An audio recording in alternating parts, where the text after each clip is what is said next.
It's about சினிமாவில் இன்னும் நம்ம நிமிஷம் வந்து பார்க்க போகிற முடியும் பார்த்திங்கன்னா குக் வித் கோமாளி சீசன் 5ஓட இன்றைக்கி எபிசோடில் வந்து பார்த்திங்கன்னா ஆல்ரெடி ஃபுல் எபிசோடு வெளியாயிடுச்சு. அதோட ஃபுல் ரிவ்யூவும் வந்து நம்ம ஆல்ரெடி வந்து போன வீடியோவில் வந்து போட்டிருக்கோம். ஸோ இந்த வீடியோவில் வந்து பார்த்திங்கன்னா இன்றைக்கி எபிசோடில் ஒரு விஷயம் வந்து நடந்தது. லாஸ்ட் வீக்கும் இது வந்து நடந்தது.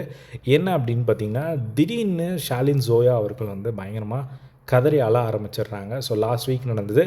இந்த வாரம் ஏன் அழுதாங்க அப்படிங்கிறத இந்த வீடியோவில் வந்து பார்த்துருவோம். ஸோ ஃபர்ஸ்ட் வந்து எல்லாருமே வந்து இன்றைக்கி கல்யாண விருந்து அப்படிங்கிறனால கல்யாண மெயின் டிஷ்ஷாக வந்து பார்த்திங்கன்னா கல்யாணத்தில் பண்ணுற ஏதோ ஒரு டிஷ் வந்து பண்ணி எல்லாருமே ப்ரிப்பேர் பண்ணி அங்கே டிஸ்ப்ளே பண்ணுறாங்க. அப்போது வந்து ஷாலின் ஜோயா அண்டு நம்ம சுனிதா வந்து ஒரு பேராக இருந்தாங்க. ஸோ அவங்கள வந்து ரிவ்யூ கூப்பிடும் போது வந்து அதை முன்னாடி வச்சு ஒரு சின்ன கமெண்ட் சொல்கிறாங்க. அதுக்கு முன்னாடி செஃப் தாமு வந்து கேட்குறாங்க ஷாலின் ஜோயாவை, ஏன் அவங்க வந்து ரொம்ப டல்லாகவே இருந்தாங்க, ஏன் ரொம்ப டல்லாக இருக்கீங்க, என்ன பிரச்சனை ஆச்சு அப்படின்னு சொல்லி கேட்ட உடனே வந்து பார்த்திங்கன்னா அவங்களுக்கு அழுக வந்துடுச்சு. என்ன சொன்னாங்க அப்படின்னா வந்து, இல்லை எனக்கு வந்து ரொம்ப ஒரு மாதிரி கில்ட்டாக இருக்குது, ஏன்னா எல்லாருமே நல்லா சமைக்கிறாங்க, நான் வந்து நல்லா சமைக்கிறதில்ல, அதனால் எனக்கு ஒரு மாதிரி கஷ்டமாக இருக்குது அப்படின்னு சொல்லி பயங்கரமாக அவங்க அழ ஆரம்பிச்சிடுறாங்க.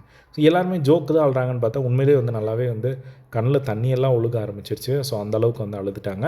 அதுக்கப்புறமா வந்து அதை ரிவ்யூ பண்ணார். ஸோ ரிவ்யூ பண்ணி நீங்கள் அழாதீங்க, நீங்கள் எக்ஸ்ட்ரானரியாக பண்ணியிருக்கீங்க அப்படின்னு சொல்லி இன்றைக்கி பண்ணது உண்மையிலே எல்லாமே நல்லா இருந்தது. ஸோ அந்த ஒரு கான்ஃபிடென்ஸோடு பண்ணுங்கள், நீங்கள் சரியாக பண்ணல அப்படின்னு சொல்லி நினச்சி பண்ணிங்கன்னா அது சரியாக வராது அப்படின்னு சொல்லி அவங்கள மோட்டிவேட் பண்ணுற மாதிரி நிறைய கமெண்ட்ஸ் வந்து பார்த்திங்கன்னா செஃப் தாமு அண்டு மாதம்பட்டி ரங்கராஜ் வந்து கொடுத்தது வந்து பார்க்க முடிஞ்சுது. ஸோ ஃபைனலாக வந்து அவங்க முகத்துலேருந்து கொஞ்சம் சிரிப்பையும் வந்து பார்க்க முடிஞ்சுது. ஸோ இதுக்கு தான் வந்து பார்த்திங்கன்னா ஷாலின் ஜோயா வந்து அழுது வந்து பார்க்க முடிஞ்சுது.